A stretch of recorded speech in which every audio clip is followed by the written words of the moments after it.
we're on our way to freedom. Can you say freedom? Freedom.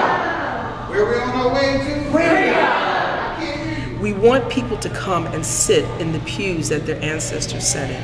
We want them to experience the feeling of being where their ancestors were.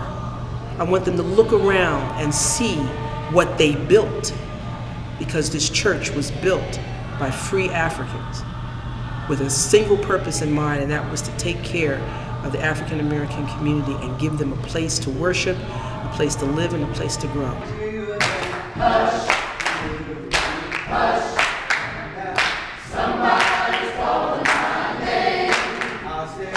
Hush. If we took this out of here, it would not have the same impact.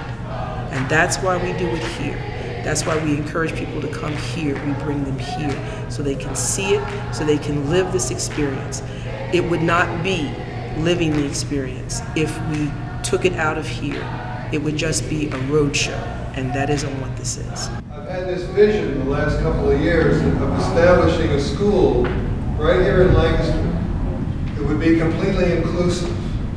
It would include Africans and Irish and Germans and Mohammedans. We have some of them too. Every Sunday people get up and talk about the freedom of the Jews from Egyptian slavery. Every Christian knows that story.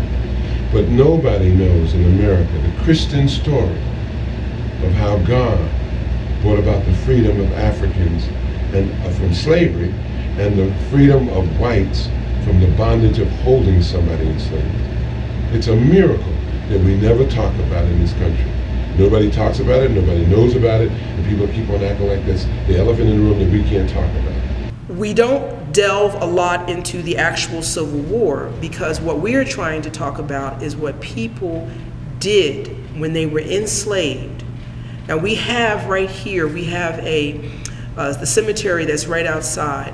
There are African veterans, Africans who fought in the Civil War on the side of the North, are buried right in our cemetery here.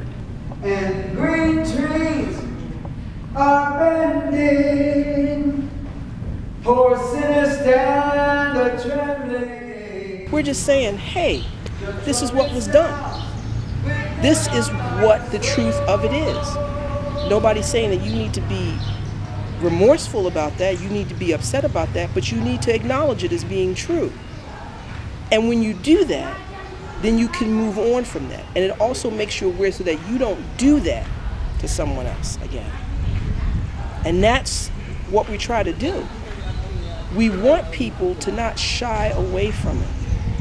We don't want black people to ignore it. We don't want white people to ignore it. We want them to look at it straight in the face and say, yep, this is what was done, this is how it happened, and it was wrong.